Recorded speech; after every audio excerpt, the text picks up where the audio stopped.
Right.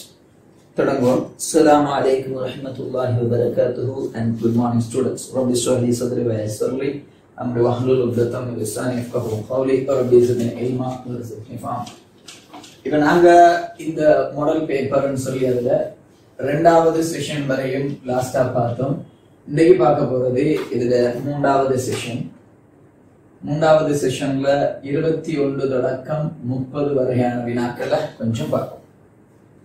ஒரு circus வீரன் படத்தில் காட்டப்பாரு P-லிருந்து ஆரம்பித்து PQ எல்லாம் சம தூரம் சொல்லி 21வது வினா வந்து தரப்பட்டு சொன்னால் இந்த மாதிரியான ஒரு பாதையில ஓடுறாருன்னு தந்திக்குது. சரி, அப்ப இந்த இடத்துல அவர் தரப்பட்டு இது P, இது Q, இது R, இது S சொல்லி SP தூரங்கள் எல்லாம் சமனா இருக்கலாம். ஏண்டா அப்படின்னு எப்படி இருக்கணும்னு சொன்னால் இது அரை வட்டம் என்று வைங்களேன். வெயிட் ஆரம்பித்து அவருடைய பாதையில் சீரான கருவியுடன் செல்கிறான். அவனின் இயக்கத்தின் பொழுது அவன் அனுபவிக்கும் ஆறுமுடுகளின் படத்தை பார்க்க விளங்குது பருமனின் மாறலை சிறந்த முறையில் வகை குறிப்பது என்று கேட்கிறாரு. அப்ப சீரான கதையில செல்கிறார் என்ற ஒரு கதை நீக்குது. அவ கவனிச்சுக்கோ, இது நேர்கோடு, இது நேர்கோடு. இப்ப இந்த இடத்துல உள்ள யூஸ் என்றா சீரான கதி என்றால் ஆறுமுடுகள் இல்லத்தானே என்ற ஐடியாவை நீங்க எடுத்தீங்கன்னு சொன்னா ஆறுமுடுகளின் எனது பருமன் கேட்டீங்களா டோட்டலா ஆறுமுடுகள் 0 சொல்லி போட்டு மூன்றாவது ஆன்சர் எடுக்கலாம். ஆனால் இந்த இடத்துல ஒரு பிழை. என்ன ரீசன் சொன்னா பாபா, இவர் சீரான கதியில ஓடும் பொழுது PQ-ல ஆறுமுடுகள் 0, SR-ல ஆறுமுடுகள் 0, ஆனால் QR-ல வட்ட இயக்கம்ங்கிறதுனால அதுக்கு V squared over இதுல R என்று சொன்னால் R என்று ஒரு மைய நாட்டு ஆறுமுடுகள் இருக்கும். அதே மாதிரி SP இதையும் அதே பருமனுடைய மைய நாட்டு ஆறுமுடுகள் இருக்கும். ஆக QR-ல இருந்து SP QR SP பகுதியில மைய நாட்டு ஆறுமுடுகள் இருக்கும். ஆகவே ஆன்சர் இரண்டாவது. அப்ப உங்களுக்கு அந்த படத்தை தந்திருக்கிற டைம் நீங்க பாத்தீங்கன்னு சொன்னால் சீரான கதிங்கிறதுனால கடக்கிற தூரங்கள் என்னவாய்க்கும், நேரங்கள் சமனாக இருக்கும். சோ டைம் இன்டர்வல் எல்லாம் என்னது சமனான இன்டர்வல்ஸ் தான் தரப்பட்டிருக்கிறது. இடைவேளைகள் தரப்பட்டிருந்தாலும் அவர் P-ல இருந்து ஆரம்பிக்கிறார்னு சொன்னா இங்க இருந்து இதுவரை ஆறுமுடுகள் 0, Q to R ஆறுமுடுகள் ஒன்று இருக்கணும். ஆனால் அந்த ஆறுமுடுகளோட பருமன் V என்ற கதியாக இருந்தால் V squared over R என்று வரும். GL V squared over R. அதே மாதிரி P to Q, Q-ல இருந்து R க்கு இருக்கும், R-ல இருந்து S-க்கு again 0, திருப்பி S-ல இருந்து P-க்கு அதே பருமனுடைய ஆறுமுடுகள் வரும். ஆக இதுதான் ஆன்சர். எத்தனையாவது? இரண்டாவது ஆன்சர். முதலாவது ஆன்சரும் பிழை. அப்புறம் இந்த நாலாவது ஆன்சர் மாதிரி எப்படி உள்ளது இல்ல, வேறுமட்டா இன்னும் உங்களை குழப்புற மாதிரி ஒரு வளைவு சும்மா ஒன்று தந்திக்கலாம். எப்படின்னு சொன்னால் சும்மா அந்த வளைவு பாதைக்கு ஏற்ற மாதிரி வளைச்சி தந்து குழப்பலாம். ஆனா அப்படி எல்லாம் இல்ல, கொஞ்சம் தெளிவா விளங்கின சரி. மாறா பருமனுடைய V squared over R என்ற பருமனுடைய மைய நாட்டு ஆறுமுடுகளை கொண்டிருக்கும், மைய நோக்கு ஆறுமுடுகளை கொண்டிருக்கும். So that's all. 21. 22வது வினாவெடுத்து என்றால் இலேசான கோலொன்றின் மீது ஒருதள விசை தொகுதிகள் பல தாக்குகின்றன. புள்ளி A விசைகளாலான தொகுதியின் திருப்பம் யாது? புள்ளி A பற்றிய என்று ஒரு வசனம். பற்றியங்கிறது இந்த போர்டுக்குள்ள வைக்குது, கவனம். இப்ப என்னென்றால் இப்படி ஒரு எனது இந்த உருவம் ஒன்று தந்திருக்கிறேன். அதுல 3 மீட்டர் 1.5 மீட்டர்ங்கிற துண்டுல அவ அந்த G என்ற துண்டுல ரைட் இப்படி இருந்து 45 பாகையில 45 பாகையில 30 நியூட்டன் விசை தாக்குது. அப்புறம் கிடையோட எத்தனை பாகையில 30 பாகையில 10 நியூட்டன் விசை தாக்குது. அப்புறம் இங்கால கிடையோட 30 பாகை அமைத்துக் கொண்டு 20 நியூட்டன் தாக்குது. இப்ப இந்த தூரம் 3 மீட்டர், இது 1.5 மீட்டர் என்று தரப்பட்டு கவனிச்சுக்கோ. A பற்றிய என்று சொல்லும் பொழுது Aங்கிறது இங்கே இருக்கிறது. அப்ப A பற்றி என்று சொல்லும் பொழுது எந்த விசையாலான திருப்பம் வராது என்றால் 20 நியூட்டனாலான திருப்பம் வராது. அதே மாதிரி இந்த 30 cos 45 நிலைக்குத்தாக இருக்கும், sin 45 கிடையாக இருக்கும். அந்த sin 45 தாக்கக்கூடிய ஈனோடு செல்றதுனால கிடைக்கூறு வராது. அதே மாதிரி 10 cos 30 கிடையாக இருக்கும், வராது. sin 30 கீழ் நோக்கி இருக்கும், வரும். ஆக இப்ப என்கிட்ட A பற்றிய நான் திருப்பம் என்று சொல்றேன். வலஞ்சுழி திருப்பத்துக்கு நான் பிரையாரிட்டி கொடுத்தா 10 cos 30 10 sin 30 என்று வரும் 10 sin 30 தர 3 மீட்டர் சய நான் வலஞ்சுழி எடுத்துக்கிறேன் பிளஸ் சய ரீசன் இது வலஞ்சுழி என்றா இங்கால இடஞ்சுழி 30 என்ன வரும் cos 45 தர 1.5 இதுதான் ஆன்சர். அப்ப இத நான் சுருக்கனாக இருந்தால் g of a சமன் வைக்கிறேன். So 10 sin 30 half into 3 minus 30 sin 45 1/2 இங்க 3 இன் கீழ் 2 ன்னு சொல்றேன். அப்ப 2 ஆல வெட்டினா 5. சோ 15 minus 2 ஆல இங்க வெட்டினா 15 45 இன் கீழ் 2 ன்னு. சோ 15 minus 45 இன் கீழ் 2 என்றால் இருக்கிற ஆன்சர் எல்லாம் ஒரு வித்தியாசமான டைப்ல இருக்குது. அப்ப யோசிப்பாரு 15ல இருந்து கழிக்கணும் 45 இன் கீழ் 2 என்று சொன்னால் இருக்கிற வகையில கொஞ்சம் வேலை கூடிச்சு. அப்ப நான் ஒரு வேலை செய்யலாம் 15 minus 45 2 இன் கீழ் 2 என்றா 22.5 அத 1.4 தானே 22 1 பிறகுனா எப்படியோ 22 விட கூட தான் 22 33 வரும் 15ல இருந்து 33 சுற்றத்தை கழிச்சா 8 கிட்ட வரணும். சோ 8 கிட்ட வர மாதிரியான ஆன்சர் சொன்னால் -7.8 ன்னு நினைக்கிறேன். சோ ஆன்சர் எத்தனையாவது நாலாவது ஆன்சர்.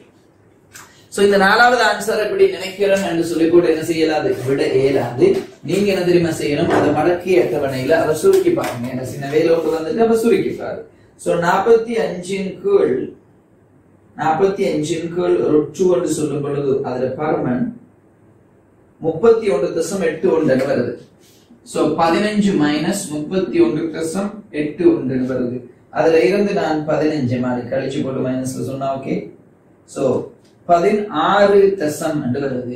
மாட்டியாச்சு நம்ம மடக்கில் இந்த 2 ஆல பிரிச்சு எடுத்ததுல குழப்பம் வந்து பாப்போம். சோ 16 சய 16.8 நியூட்டன் மீட்டர் என்று வருது. 16.8 என்றால் அடுத்த டிஜிட்டுக்கு போகுது என்றால் 8 என்று சொல்லி ஆட்ல போகுது. சோ இது பிள்ளை ஆன்சர் 16.9 நியூட்டன் மீட்டர் இருக்குது முதலாவது ஆன்சர். இப்ப இன்னொரு பிரச்சனை வரலாம். அதுல மைனஸ்ல இருக்குது எனக்கிட்ட அங்க பிளஸ்ல இருக்குது. நான் வலஞ்சுலியா இடஞ்சுலியான்னு கேட்கல திருப்பம் கேட்டேன். நான் வலஞ்சுலி எடுத்தேன் எனக்கு மைனஸ்ல வந்திருக்குது. அப்படின்னா ஆன்சர் விடையுள் திருப்பம் இடஞ்சுலியா இருக்கிறது அர்த்தம். சோ குழப்பத்தை நம்ம இந்த இடத்துல விட்ட பிள்ளை என்ன 22.5 சொன்னோம். அதை 1.2 பெருக்குனா 22 1.4 பெருக்கிக்கணும். 22 1 பெருக்குனா 22.4 நான் 22 88 அப்படின்றால் 30 15ல இருந்து 30 கிட்டத்தட்ட 16 வரும். நம்ம மாறி கடிச்சது பிள்ளை ரைட். ஓகே சோ ஆன்சர் 15ல இருந்து 30 கழிச்சு 15 வச்சு தான் வரணும். ஆகவே ஆன்சர் எத்தனையாவது வரணும் என்றால் முதலாவது ஆன்சர் செக் பண்ணி பாருங்க. அதுக்கு அடுத்தது 23வது கேள்வி. 23 கால்குலேஷன் சும்மா செஞ்சு பாரு. அதுல மிஸ்டேக்ஸ் இருந்தாலும் பாருங்க. ஒரு சீரான மீட்டருக்குள் சமநிலையில் இருப்பதை படம் காட்டுகிறது. 10 கிராம் தவிர்த்த ஏனைய திரிவுகள் தொங்கவிடப்பட்டுள்ள தூரங்கள் காட்டப்பட்டுள்ளன. 10 கிராம் எங்க இருக்குது? எஸ். அதை தவிர மற்றதெல்லாம் காட்டுகிறாரு. சமநிலைக்கு 10 கிராம் தொங்கவிடப்பட வேண்டிய தூரம் கத்தி முனையில் இருந்து சென்டிமீட்டரில் என்று கேட்கிறேன். அப்ப எல்லாமே சின்ன ஒரு விஷயம் தான். 60 சென்டிமீட்டர் 40 சென்டிமீட்டர். அப்ப பாருங்க இந்த கத்தி விளிம்பு இருக்கிறது நடுவுல இல்ல கொஞ்சம் இங்கால. அதுக்கு அடுத்தது அதுல இருந்து 5 சென்டிமீட்டர்ல 2 கிராம்.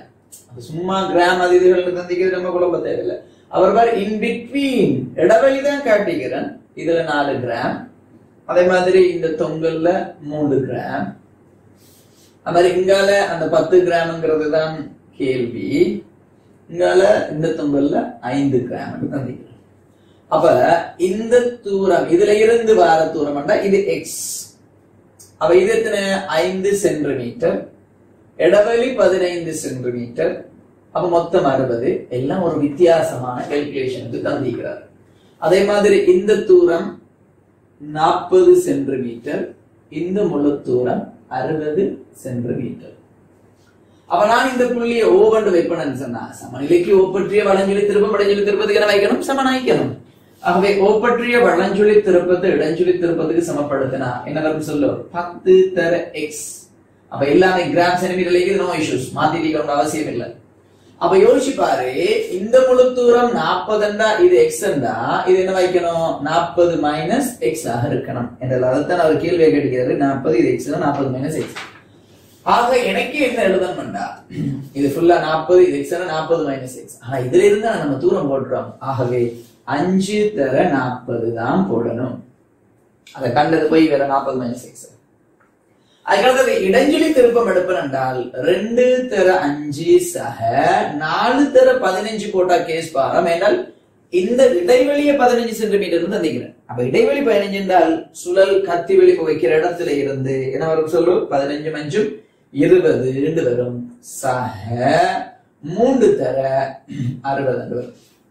அப்ப இதை நீ சுருக்குனா சரி. சோ எல்லாத்துலயும் 10ஆல வெட்டலாம்ங்கிறதுனால 10ஆல வெட்டணும் 10ஆல வெட்டணும். இங்க 1 இங்க 0 இங்க 0 வெட்டணும். சோ x சக 4 20 சமம் 1 சக 8 சக 6 18 26 1 27. சோ x சமம் 7 சென்டிமீட்டர் என்று வரும். x சமம் 7 சென்டிமீட்டர் என்று வரும். ஆன்சர் மவலா. சோ இந்த இடத்துல என்னங்கிற ஷூஸ் ஒன்றும் இல்லப்பா, உங்களுக்கு என்ன பிரச்சனை என்றால் இப்ப கூடுதலா சில பேரோட ஐடியா என்றால் இது என்ன திருப்பத்துல ஒரு கேள்விதானே, சின்ன கேள்விதானே.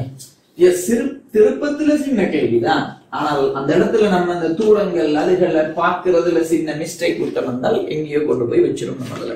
சோ கவனமாக இருக்கணும். இதை தவிர வேற மெத்தடுகள் சும்மா கஷ்டப்பட்டு எடுக்கிறதுங்கிறத விட திருப்பம் எடுத்து செய்வது வேலை முடிஞ்சிருது. அடுத்தது 24வது கேள்வியை பாருங்களேன். 24வது கேள்வி, 2 கிலோகிராம் திரவின் மீது 8 மில்லி செகண்ட் நேரத்திற்கு, கவனம் மீட்டர் செகண்ட்ல மில்லி செகண்ட் நேரத்துக்கு 14 நியூட்டன் கிடை விசை ஒன்று தாக்குகிறது. அதன் இயக்கவியல் உராய்வு குணகம் 0.2 ஆகும். அந்நேர ஆயிலையின் பொருளின் மீதான உந்த மாற்றம் கிராம் மீட்டர் செகண்ட் -1 கேட்கிறாங்க. கிலோகிராம் அந்த உந்த மாற்றம் வரும். சரிப்பா, இப்ப பாருங்க 2 கிலோகிராம் திணிவின் மீது 8 மில்லி செகண்ட் நேரத்திற்கு 14 நியூட்டன் கிடை விசை தாக்குதான். அப்ப நம்ம கொஞ்சம் என்ன செய்யணும், ஏதோ உராய்வெல்லாம் கதைச்சிக்கிறாரே. சோ இந்த இடத்துல 14 நியூட்டன் விசை தாக்குது. அப்ப இந்த இடத்துல உள்ள நிறை விசை mgங்கிறது 20 நியூட்டன், கிடை விசைங்கிறதுனால rங்கிறது mg 20க்கு சமம். இந்த இடத்துல எல்லை உராய்வு விசை இயக்கவியல் உராய்வு விசைக்கு சமன்பாடு போட்டு f சமன் இடத்துல mu r சமன் mu mg எல்லாம் உராய்வு குணகம் 0.2 mங்கிறது mg 20ங்கிறதுனால 4 நியூட்டன் எங்க பேரும் உராய்வுக்கு பேரும். அப்ப விளைவுல என்ன நடக்குதுன்னா அந்த 10 நியூட்டனாலதான் அது இயங்குது எடுக்கலாம். சோ அப்ப நான் ft சமன் டெல்டா mv பயன்படுத்தும் பொழுது, நான் அந்த ft சமன் டெல்டா mv பயன்படுத்தும் பொழுது உந்த மாற்றத்துக்கு பயன்படுத்துறது 10ங்கிறது தெரிஞ்சிக்கணும். tங்கிறது 8 மில்லி செகண்ட் சொன்னா 8 கீழ் 1000 சமன் கிலோகிராம் 2 தர. இல்லாட்டி கேள்வி என்னடா உந்த மாற்றம் தானே கேள்வி. அப்ப நான் டெல்டா mv என்றே சொல்லுறேன். That's all. அப்ப எனக்கு என்ன வரும்னு சொன்னால் டெல்டா mv ன்னு சொல்லும் பொழுது என்னண்டு வந்துரும் சொல்லா 80 தர 10⁻³ கிலோகிராம் மீட்டர் செகண்ட் -1 வந்துரும். ஆனா அவட கேள்வி கிராம்ல சொல்லுங்க. அப்ப கிலோகிராம் நான் 1000 பெருக்கி விட்டா 80 கிராம் மீட்டர் செகண்ட் -1 வரும். சோ ஆன்சர் 80 என்கிற ஆன்சர் 3வது. சோ இந்த இடத்துல நான் வேக மாற்றம் என்ன எழுதி வேகம் பார்க்கணும் அவசியம் இல்லை. வேக மாற்றம் கேள்வி இல்லையே, உந்த மாற்றம் தான் கேள்வி. இன்கேஸ் நீ வேக மாற்றத்தை கண்டு கடைசி திருப்பி உந்த மாற்றம் எடுக்கிறது இடவும் மேலும் அதோட நேரடியாவே ஆன்சர் எடுக்கலாம். சோ ஆன்சர் 3வது. 25வது வினாவை பாருங்களேன். 30 கிலோகிராம் திணிவுடைய பொருள் 18 கிலோகிராம் திணிவுகளாக வெடிக்கிறது. வெடித்த பின்னர் 12 கிலோகிராம் திணிவினது இயக்க சக்தி 486 ஜூலனின் மற்றைய துண்டு 18 கிலோகிராம் இனது வேகத்தை காண்க. இப்ப பாருங்க இந்த இடத்துல அவருடைய கதை எப்படின்னு சொன்னா, அந்த பொருள் இயங்கி வெடிக்குதுங்கிற கதை இல்லாம சும்மா பொருள் ஒன்று வெடிக்குது என்று சொல்லப்படுது. அக விசைகள் அகச்சக்திகள் தான் அந்த வெடிப்புக்கு காரணமாக இருக்கும். சோ கவனிச்சுக்கோ, 25வது வினாவெடுப்பனாண்டா 30 கிலோகிராம் திணிவுடைய சுமார் பொருள் வைப்போம். எவ்வளவு 30 கிலோகிராம். அந்த பொருள் வெடிக்குது 2 துண்டுகளாக சொல்றாரு. 18 கிலோகிராம் ஆகவும் 12 கிலோகிராம் ஆகவும் வெடிக்கிறது. வெடித்த 12 கிலோகிராம் இயக்க சக்தி அப்ப இதுல வேகம் v1 என்று சொன்னா இதுல வேகம் நான் v2 என்று சொல்லுறத விட நல்லா உந்தக்காப்பு தத்துவத்தின் அடிப்படையில் அழகாக என்ன செய்யறது, வேகத்துக்கு பிரதியிடுறது. சரி பார்ப்போம். 12 கிலோகிராம் V1 இயக்க சக்தி 486 ஜூல் எனில் மற்றைய துண்டினது வேகம் V2 யாதுங்கிறது கேள்வி. அப்ப இந்த இடத்துல நீ விளங்க வேண்டிய சில விஷயம், அந்த பாரு, திணிவுடைய பொருள் ஒன்று வெடிக்கிறதுண்டா ஓய்வில் உள்ள பொருள் தான் வெடிச்சிக்கணும். ஓய்வு இனி தரையிலே வேகம். அதுக்கடுத்து என்ன செய்யணும் என்றால், அப்ப ஓய்வில் உள்ள ஒரு பொருள் வெடிக்குமாக இருந்தால், அகச்சக்தி காரணமாக வெடிக்கும் என்றால் அதன் உந்தம் காப்படையும். அதுக்கு மேல் அதிகமாக, நான் சொல்ற உந்தம் காப்படையும், அதுக்கு மேல் அதிகமாக விளையுள் திணிவு மையம் பழைய நிலையிலேயே பேணப்படும்.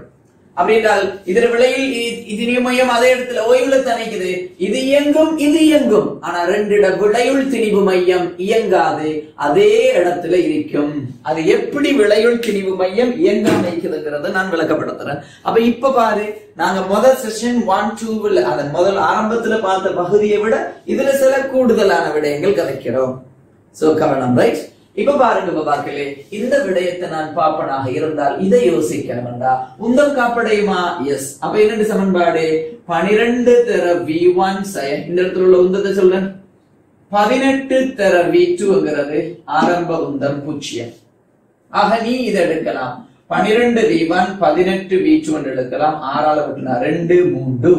ஆகவே உனக்கு சரி, V1 சமன் 3 V2 வின் கீழ் 2 என்ற ஒரு தொடர்பு எடுக்கலாம். மேலதிகமா அவர் சொல்றாரு 12 கிலோகிராம் சக்தி, அப்படித்தானே கேட்டுக்கிறாரு. 12 கிலோகிராம் இயக்க சக்தி 486 ஜூல் சொன்னா, அப்ப இயக்க சக்திக்கு என்ன சமன்பாடு? ½ mv². 486 அரை தர 12 தர V1². 2ஆல வெட்டினா 6, 6ஆல வெட்டினா 6 8 48, அப்போ 81. சோ V1 சமன் 9 ms - 1. once V1 9 ms - 1 என்றால் V2ங்கிறது 2 தர 9 இன் கீழ் 3. 3ஆல வெட்டினா 2, சரி 3ஆல வெட்டினா 3, 6 ms - 1. இப்ப நான் கதைக்கிறத தெளிவா விளங்குங்க. இதுக்கு அடுத்தது நான் சொல்ல போறது விளங்குது அப்படின்னு சொன்னால் கவனம். இந்த மாதிரியான விடயங்கள் வரும் பொழுது நீ பிறகு நான் இப்ப கன்ஃபார்ம் பண்ணி சொல்லித்தரேன், அதை நீங்க பிறகு ஃபத்வாக்களாக நேரடியாக பயன்படுத்தலாம். ஷுவர் தானே? இப்ப நான் என்ன சொல்ல வரேன் என்றால், வெடிக்க முன்னர் ஓய்வுல இருந்தது, வெடித்த பின்னர் இயங்குகிறது. ஆனால் அப்ப இதனை திணிவு மையம், தனித்தனிய திணிவு மையங்கள் என்ன செய்யும்? இயங்கும். ஆனால் தொகுதியின் திணிவு மையம் வெடிப்புக்கு முன்னர் இருந்த இடத்திலேயே காணப்படும். அந்த அடிப்படையில தான் இந்த மாதிரி 20ல வந்த எக்ஸாம்லயும் அந்த ஏரியம் அந்த துண்டுல ஒன்று கிடையாக விழுவுறது, நிலைக்குத்தாக போகுதுன்னு சொல்லி போட்டு பாதை கேட்டிருந்தாங்களே, அந்த ஐடியாவும் இதேதான். வெடிப்புக்கு முன்னர் இருந்த பாதை மெயின்டைன் பண்ணப்படல் வேண்டும். சோ அந்த அடிப்படையில பாபா நான் சொல்றத தெளிவா விளங்கிக்கோ. இப்ப நான் உனக்கு விளக்கம் ஒன்று தரேன். இங்க பாருங்க பாபா, இந்த இடத்துல நல்லா விளங்கிக்கோங்க. இப்படி 2 திணிவுகளும் T= நோட்டுல இருக்குதுன்னு வைப்பமே. இதுல T= நோட்டுல இருக்குதுன்னு வைப்பமே. V1ங்கிறது என்ன வேகத்துல இருக்குது? 9 ms - 1 என்ற வேகத்தோட போகக்கூடியது. V2ங்கிறது என்ன வேகத்தோட போகக்கூடியது? 6 ms - 1 வேகத்தோட போகக்கூடியது. நல்லா விளங்கிக்கணும். இது 18 கிலோகிராம், இது 12 கிலோகிராம். T= நோட்டுல. இப்ப நான் கேக்குறேன் பாபா, T= 1 செகண்ட்ல ஒரு செகண்ட்ல என்ன நடந்திக்கும் சொல்லுங்க பாக்க. அடுத்த ஃப்ரெண்ட், இவர் ஒரு செகண்ட்ல 9 மீட்டர் போய்ப்பாரு. எத்தனை கிலோ? 12 கிலோ. 9 மீட்டர் தூரம் போயிரும். இவர் ஒரு செகண்ட்ல 6 மீட்டர் தூரம் தான் போவாரு. சரி பரவாயில்ல, 6 மீட்டர் தூரம் போயிரும், 18 கிலோ. நான் கேட்கிறேன், இது நீ விளங்கணும். இதெல்லாம் அந்த சின்ன திணிவுகள், புள்ளி திணிவுகள் அந்த கேஸ் தான். இப்ப இது இருவை மையம் என்ன நடக்க மாட்டார்? தொகுதியின் இருவை மையம் என்ன நடக்கும் சொல்லு பாக்க. யோசிச்சு பாரு, 18க்கு 12 அப்படின்ற விலையில எங்க இருக்கா? 18க்கு 12 மீனிங் என்ன? 3க்கு 2. ஆகவே 2க்கு 3 என்ற தூரம் வைக்கணும். சோ வேணும்னா நீ கால்குலேட் பண்ணி பாரு, இந்த தூரத்துல ரேஷியோ 2க்கு 3 இருக்கும். ஆகவே இவை தனித்தனி திரிவு மையங்களை நான் கதைக்கல, தொகுதியின் திரிவு மையம் அதே இடத்துல. அடுத்த ஒரு செகண்ட் எடுத்தா இவர் 18 மீட்டர் போய்ப்பாரு, இவர் 12 மீட்டர் போய்ப்பாரு. ஆனாலும் தூரத்துல ரேஷியோ 2க்கு 3 தான், 2க்கு 3 தான். ஆகவே தொகுதி இவை இயங்குகிறது. விளையுள் இருவை மையம், திணிவு மையம் மாறாது. திணிவு மையம் மாறாது. சோ இந்த ஐடியாவை உங்ககிட்ட நான் தந்ததற்கு பிறகு உங்ககிட்ட ஒரு குயிஸ் எழுதி கேட்கிறேன், நல்லா விளங்கி இதை எனக்கு கன்ஃபார்ம் பண்ணி எனக்கு கட்டாயம் ரிப்ளை பண்ணணும் அடுத்த வீடியோவுக்கு முன்னால. உதாரணமா சரி பாபாக்களே, உங்களுக்கு லேசுக்காக கொண்டு தரேன். ஒரு 6 கிலோங்கிறது வலம் நோக்கி ஒரு 4 ms-1 இயங்கிக் கொண்டு இருக்கிறது. இது வெடிப்பு காரணமாக எத்தனை கிலோவாக மாறுதான் என்று சொன்னால் ஒரு 2 கிலோவாகவும் 4 கிலோவாகவும் மாறுது. 6 4 24 சொன்னா 6 4 24 நான் 2 இங்க 4 வைக்கிறேன். இது இந்த திசையில, இது இந்த திசையில போகுது. இது இந்த திசையில உதாரணமா 2 ms-1 போனா நான் 2 8, அப்ப 24 8 32. இது என்ன வேகத்தோட போகும் என்கிறது ஒரு கேள்வி. அது என்ன வேகத்தோட போகும் என்கிறது ஒரு கேள்வி. ரெண்டாவது என்ன வேகத்தோட போகும்ங்கிறது ஒரு கேள்வி, ஈஸியா நீ கண்டுபிடிச்சிடலாம். அடுத்தது நான் சொல்ற மாதிரி வெடிப்பு, உள்வெடிப்பு காரணமாக வெடிச்சு இயங்கும் பொழுது தொகுதியின் திணிவு மையம், விளையுள் திணிவு மையம், ஆரம்பம் திணிவு மையம் என்னவா இருந்ததோ அதே மெயின்டைன் பண்ணும். இந்த இடத்துல ஓய்விலை இருந்தது, அப்ப நான் கேள்வி செஞ்சு காட்டினேன் ஓய்விலைக்குதுங்கிறத ப்ரூவ் பண்றேன். ஆனால் இந்த இடத்துல ஆரம்பத்துல தொகுதி 4 ms-1 போகுது தானே, அப்ப நீங்க இதுக்கும் நான் சொல்ற மாதிரி இப்படி படம் கீறி 1 செகண்ட் குறைவுல உள்ள இடத்துல வைக்கும், 2 செகண்ட் குறைவுல உள்ள இடத்துல வைக்கும், அப்ப விளையுள் மையம் இங்க இருக்க கண்டுபிடிச்சு அந்த விளையுள் திரிவு மையம் 4 ms-1 என்ற கதியோட அசையுதுங்கிறத நீ கண்டுபிடிச்சு கன்ஃபார்ம் பண்ணி எனக்கு அனுப்பணும், வாட்ஸ்அப்ல அனுப்பணும். இது உங்களுக்கு முதலாவது டாஸ்க் இதுல தரது, ரைட்? சோ அதை அவதானிச்சுக்கோ.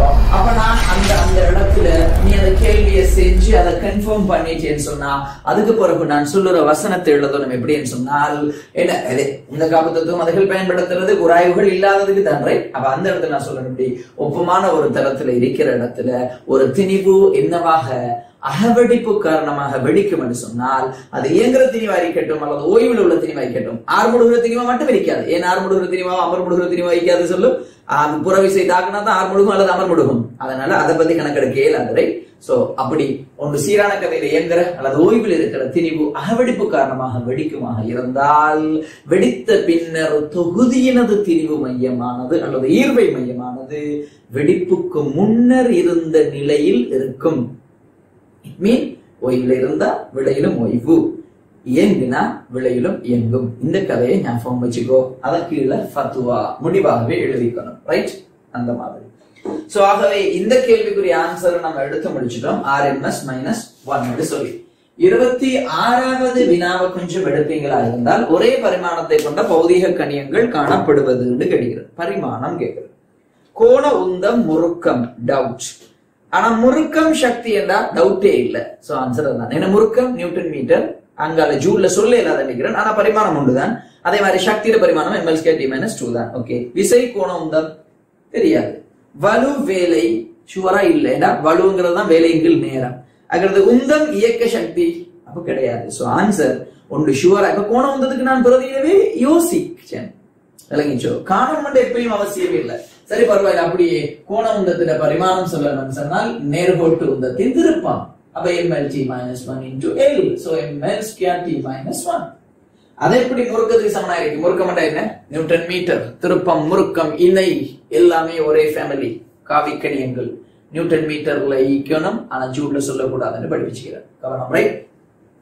ஆகவே அதுக்குரிய ஆன்சர் இரண்டாவது. 27வது பாப்பீர்களாய்ந்தால் மின் அழுத்தத்தின் அலகு அற்றது. மின் அழுத்தம் என்றால் வோல்டேஜ். சோ வோல்டேஜ் அலகு அற்றதுன்னு சொல்லும் பொழுது இதுக்கு நீ சரியாக ஆன்சர் அலகுன்னு சொன்னா 3வது ஆன்சர் அடிச்சிட்டீங்க. ஆனா அவசரப்பட்டு அடிக்க கூடாது 3வது ஆன்சர். என்ன நான் கேட்டுக்கிற அலகு அல்ல, அலகு அற்றது. சிறப்பலகுன்ற ஆன்சர் எத்தனாவது? 3வது தான். அப்ப இந்த ஜூல் கூலம் -1 எங்கே இருந்து வருகிறது என்றதை பார்க்கணும். அப்ப ஜூல் என்ற சக்தியோட சம்பந்தப்பட்ட ஒரு சமன்பாடு இருக்குது. மின் அழுத்தத்துக்கு W சமன் Q into V என்ற சமன்பாட்டுல V Saman W by Q என்று இருக்கும். அதுல இருந்து உருவாகின சமன்பாடு தான் ஜூல் கூலம் -1. சோ ஏற்றுக்கொள்ளலாம், முதலாவது ஏற்றுக்கொள்ளலாம். இரண்டாவது நியூட்டன் கூலோம் -1 மீட்டர். அப்ப அப்படி ஏதாவது ஒரு சமன்பாடு இருக்குதா வோல்டேஜுக்கு சொல்லும் பொழுது ஒரு சமன்பாடு எடுக்கலாம். வேணுமெண்டா இல்லைங்கோ அந்த அடுத்தடுத்த ஒவ்வொரு கோவைகளை பார்ப்போம். இல்லாட்டி நீங்க இத ஒரு வழியில சோல்வ் பண்ணலாம். உரிய சமன்பாடுகள் தெரியாத கூட்டங்கள் பரிமாணங்கள் எழுதுறதுக்கு என்ன ப்ராப்ளம்டா கூலோம் என்றால் ஏற்றத்துக்குரிய பரிமாணங்கள் எழுதியும் கண்டுபிடிக்கலாம். இரண்டாவதுக்கு ஒரு சமன்பாடு இருக்குது தெரியுமா? F சமன் QE என்ற ஒரு சமன்பாடு இருக்குது. சோ Q சமன் F Q சமன் என்ன மீன் அழுத்த தங்கடிக்கிறேன் இல்ல QE அந்த Q into E க்கு பதிலா V by D என்ற ஒரு சமன்பாடு இருக்குது. யூனியர்ஸ் வரை பண்றதுல பிறகு படிப்போம். மின்புலம் என்ற பகுதியில படிப்போம். சோ அந்த அடிப்படையில V நான் எழுவாய் மாற்றம் செஞ்சா என்ன வரும்? F into D by Q தானே. அதிலிருந்து எடுத்ததுதான் நியூட்டன் மீட்டர் கூலோம் -1. எத்தனையாவது? இரண்டாவது ஆன்சரையும் ஏற்றுக்கொள்ளலாம். மூன்றாவது வோல்டேஜ் ஏற்றுக்கொள்ளலாம். அடுத்தது ஆம்பியர் ஓம் சார்பான ஒரு தொடர்பு இருக்குதுன்னு சொன்னா மூன்றாவது V சமன் என்னத்துல IR ல எடுக்கலாம். சோ வோல்டேஜுக்கு ஐட பரிமாண அலகு ஆம்பியர், இது ஓம் என்று சொல்லி அப்ப ஆம்பியர் ஓம் என்று எடுக்கலாம். ஆனால் அது ஓம் -1 அடிக்கிறதுனால நாலாவது பிழை. அடுத்தது ASF -1 அடிக்குது அஞ்சாவது. அது எங்கேருந்து எழுதிக்காரு? ஆம்பியர் செகண்ட் ஃபெரட் அப்படின்னு வரும் பொழுது அப்ப நம்மளுக்கு இப்படி ஒரு சமன்பாடு Q சமன் CV என்று சொல்லி சோ V சமன் என்ன வரும்? Q by C என்று வரும். Q என்று சொன்னால் ஏற்றம், ஏற்றத்துக்கு என்ன வரும்? IT. அப்ப ஆம்பியர் செகண்ட். இது என்னது? C என்கிறது கொள்ளளவம், கொள்ளளவத்துக்கு F -1. சோ ASF -1 என்ற ஒரு அலகும் எடுக்கலாம் கஷ்டப்படுது. ஆனா சிறப்பழகன்னு கேட்டா ஒரே ஒரு ஆன்சர் தான் மூன்றாவது. ஆனா நாலாவது வராது. ஆம்பியர் ஓம் என்று சொன்னா யோசிக்கலாம். அதுக்காக மின்னழுத்தத்தை நாம ஆம்பியர் ஓம்ல சொல்றது இல்ல. நான் எக்ஸ்ட்ராவா உள்ள விஷயம் மேலதிகமா வேற சமன்பாடுகளை வச்சு எடுக்கலாமான்னு கேட்கிறேன். Okay, so right, that's it. அடுத்து தொடர்பை பாருங்க பாபா. உயரமான நிலைக்குத்து கோபுரம் ஒன்றின் உச்சியிலிருந்து நிலைக்குத்தாக மேல் நோக்கி U வேகத்துடன் எறியப்பட்ட ஒரு கல் தரையை 3U வேகத்துடன் அடித்ததே கல்லின் இயக்கு நேரம் என்ன கேட்கிறார். 28வது வினாவை பார்க்கணும்டா. உயரமான ஒரு கோபுரம், அந்த உயரத்தையும் சொல்ல இல்ல, சரி பரவாயில்லை. இந்த உயரமான கோபுரத்துல இருந்து U என்றதோட அடிக்கும் பொழுது அது தரையை எரியும் பொழுது தரையை 3U அடிக்குதாம். அப்ப கல்லோட பயண நேரம் நான் கேட்கிறேன். அப்ப T சமன் நோட்ல எங்க இருந்தது? T சமன் T ல எங்க இருந்தது? அப்ப பேசாம என்ன சமன்பாடு போடலாம்? V Saman U plus AT என்ற சமன்பாடு மேல் நோக்கி போடணும். திசை முக்கியம்.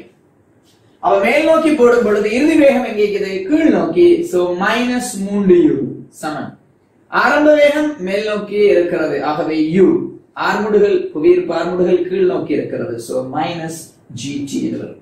ஆகவே இவருங்கால வந்தால் GT, இவருங்கால போனா பிளஸ் மாறி 4U. ஆகவே T சமன் 4U by G. So 4U by G என்று சொல்லும் பொழுது ஆன்சர் அஞ்சாவது.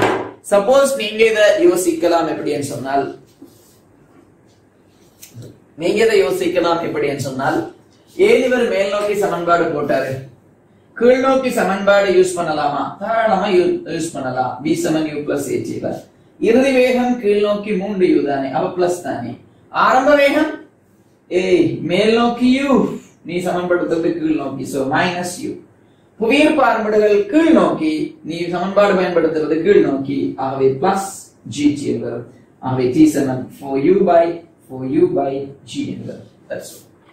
இந்த இடத்துல எச்செல்லாம் காரணமா தேவையே இல்ல. என்ன அவர் கேட்டுக்கிறது பயண நேரம் தானே. சோ நோ வரி. அடுத்தது 29வது. ஒரு எளிய ஊசலின் நீளம் இரட்டிப்பாக்கப்படின் அதன் அலைவு காலம் மாற்றமடையும் காரணி என்று கேட்கிறார். 29வது. எளிய ஊசல் நீளத்துக்கும் அலைவு காலத்துக்கும் என்ன தொடர்புன்னு நம்ம தேடி பார்த்தோம் என்றால் எங்களுக்கே தெரியும். எளிய ஊசல் ஒன்றுட அலைவு காலமானது இது L என்று வைப்போம், இது M என்று வைப்போம். இது அலையும் பொழுது ஏற்படுகின்ற காலம் T Saman 2π root of என்னதுல L over G தரப்படும். ஆகவே T நேர்வீத Saman root of L. நீளம் இரட்டிப்பாக்கப்படின் அப்ப என்னவா மாறும்? 2L. இது முதலாம் சமன்பாடு, இது இரண்டாம் சமன்பாடு. 1 2 மனசால சொல்லிடலாம். இனி ஒரு ஓர்டருக்காக எழுதுறேன். 1 over root 2 அது வரும். ஆகவே T dash சமன் root 2 times T. ஏற்கனவே என்ன இருந்ததோ root 2 ஆல் அதிகரிக்கும். வழங்கிச்சோ. ஆகவே ஆன்சர் எத்தனை மடங்கள் மாற்றம் அடையும் காரணி √2 என்று வரும். சோ ஃபோர்த் ஒன், நாலாவது ஆன்சர். 30வது கேள்வி. ஒரு துப்பாக்கி 40 கிராம் திணிவுடைய சன்னம் ஒன்றை 1200 ms-1 எனும் வேகத்தில் வழித்தள்ள முடியுமெனில் 144 நியூட்டன் உதைப்பு விசையை தாங்கக்கூடிய ஒரு வீரனால் ஒரு செகண்டுக்கு தீர்க்கக்கூடிய சன்னங்கள், தீர்க்கக்கூடிய ஷூட் பண்ணக்கூடியதை ஒரு செகண்டுக்கு தீர்க்கக்கூடிய சன்னங்கள்ல எண்ணிக்கையாவது கேட்கிறோம். அப்ப எங்களுக்கு நார்மலாவே ஐடியா தெரியணும். ஃபுல்லாவே இந்த சமன்பாடு எழுதுறதுன்றல்ல. சரி, நான் கொஞ்சம் பாபா இது கன் நினைங்கோ. சரி, உதைப்பு விசையை தாங்கக்கூடியதுன்னு கழிச்சுக்கிறாரு. யோசிப்பாரு, கன்னை பொறுத்த மட்டும் நீ சமன்பாடு போடுவியாக இருந்தால் இது குண்டுல தொழிற்படுற விசை, அதுக்கு ஒப்போசான சோடி விசை எதுல தொழிற்பட்டிருக்கணும் என்றால் அந்த கண்ணுல தொழிற்படும். அதைத்தான் அவர் தாங்கக்கூடியவரை என்று சொல்லப்படும். ஆகவே இந்த விசையை நான் எஃப் என்று வச்சுக்கிறேன். அதுதான் அந்த எஃப் என்ற விசை. யோசிப்பாரு, இது ஓய்வுல இருந்து பி என்ற கதியோட போகுது. இதுல திரிவை நான் எம் டேஷ் என்று வைக்கிறேன். எம் டேஷ் சொன்னால் பெர் செகண்ட், ஓரளவு நேரத்துல எவ்வளவு திரிவன்றதை வச்சுக்கிறேன். ஆகவே இப்ப எனக்குரிய சமன்பாடு என்ன சமன்பாடு என்றால் ft சமன் டெல்டா mv என்ற சமன்பாட்டுல சோ f into t சமன் m dash into இறுதி வேகம் v minus 0. ஆகவே s சமன் என்ன வரும் என்றால் m dash by t into v என்று வரும். ஆகவே f என்கிறது அவர் தீர்க்கக்கூடிய தாங்கக்கூடியது 144 நியூட்டன். m dash என்கிறது என்னது, ஒரு செகண்ட்ல போற சன்னங்களுடைய திணிவு. சன்னம் ஒன்றோட திணிவு 40 கிராம் அண்டிக்கார். அப்ப ஒரு செகண்ட்ல எத்தனை சன்னம் தெரியல. ஆகவே நான் எழுதுறேன் 40 தர 10⁻³ தர x by 1 ஒரு செகண்ட்ல தர v என்கிறது 1200 என்று வரும். இந்த இறுதி வேகம் ஆரம்ப வேகம் 0 ஓய்வுல இருந்தா போகுது. அந்த சமன்பாடை போடுவேன்டா 1 2 3 இங்க வெட்டி விட்டுருவேன். 12 எங்க வெட்டினா 12 முறை, 4 வெட்டினா 3. ஆகவே அவரு ஒரு செகண்டுக்கு 3 சன்னங்களை என்ன செய்யணும் சொல்லணும். சோ ஆன்சர் மூன்றாவது. ஆக இந்த மாதிரி சில கேள்விகளை அதுக்குரிய சமன்பாடுகளோட ஜாயின் பண்ற மெத்தட்ஸ், அந்த ஐடியாக்களை நம்ம எடுக்கிறதுக்கு பழகிறது தான் ரொம்பவே முக்கியமான ஒரு பகுதி. ஆகவே நாம இது அந்த செஷன் 3 என்று சொல்லி 21 to 30 21 30 வரையான வினாக்களை அவதானிச்சோம். அடுத்தது 31 இருந்து 40 வரையான வினாக்கள் சொல்லி பார்ப்போம். ரைட்,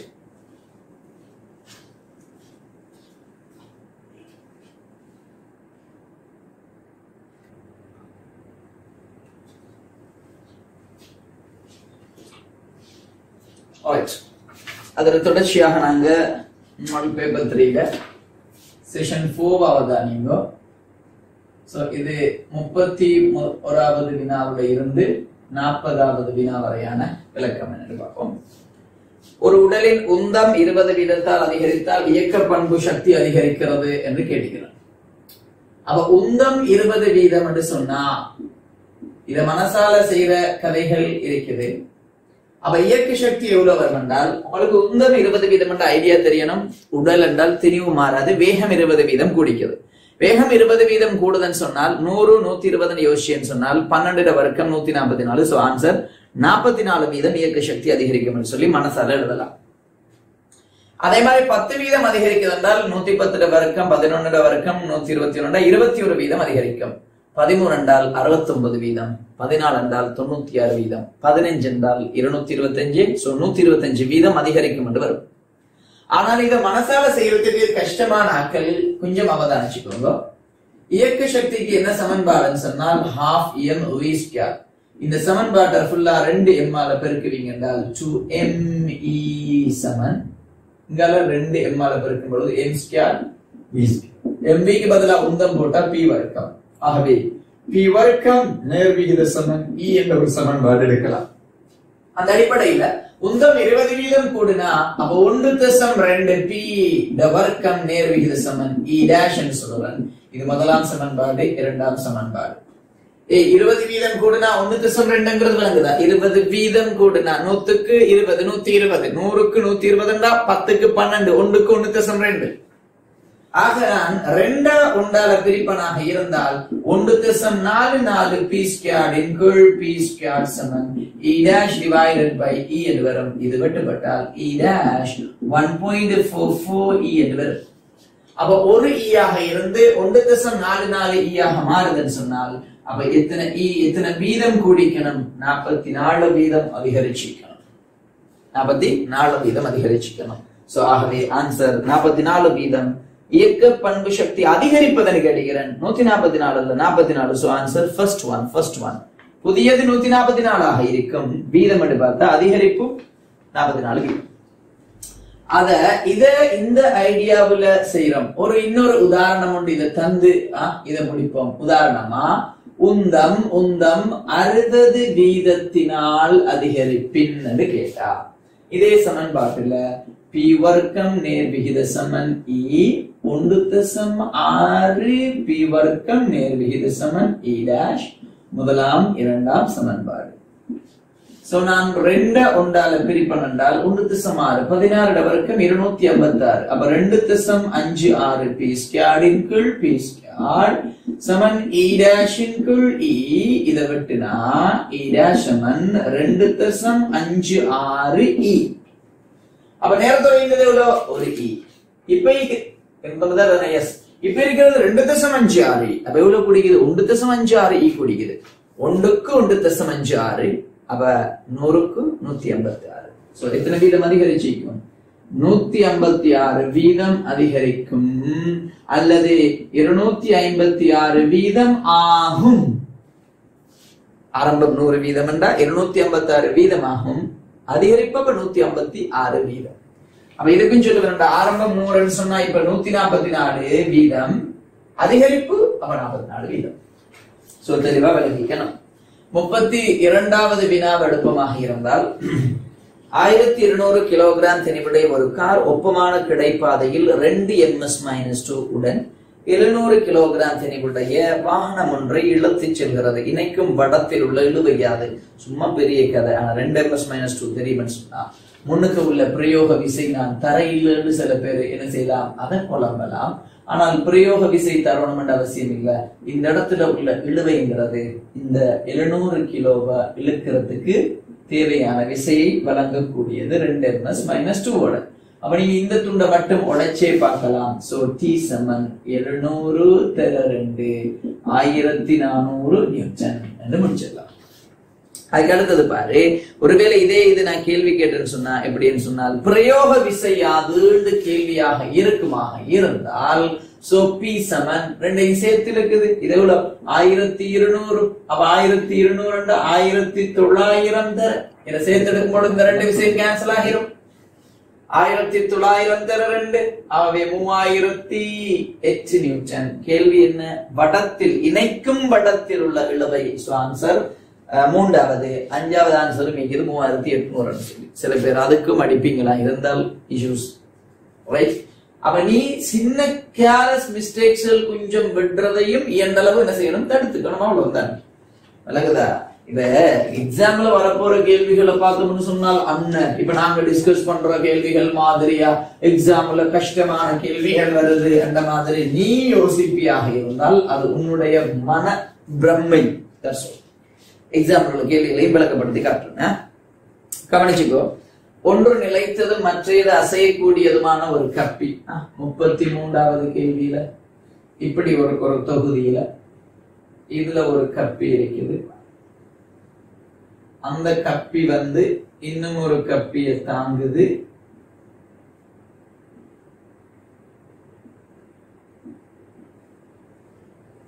அந்த மாதிரி இப்படிதானே? ஓகே.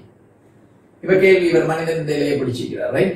ஒன்று நிலைத்ததும் மற்றது அசையக்கூடியதுமான இரு ஒப்பமான கப்பிகளில் இருந்து தாங்கும் ஒரு பாரமற்ற கிடையான பலகை.